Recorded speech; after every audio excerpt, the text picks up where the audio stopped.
Vlada Srbije donela je odluku da u narednih 6 mjeseci prekine sve vojne vežbe i sve vojne aktivnosti sa svim partnerima. Mladen Šarčević je rekao da ne postoji mogućnost da se smanji broj SPB bodova za upis na budžet u narednu godinu studija. Novosadska cvetna pijaca koja je zakazana za 11. i 12. septembar neće moći da se održi zbog epidemioloških mera koje su na snazi.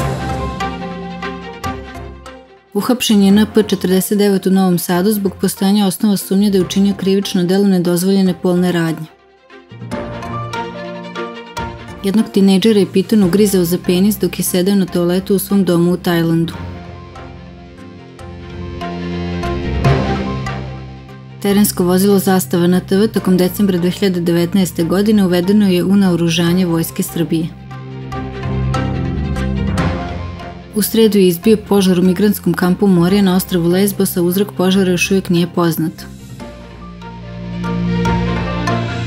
Zbog sumnje da je fizički i seksualno zlostavljao svoje 2 psa, II44 je optužen, a na sudu tvrdi da nije kriv.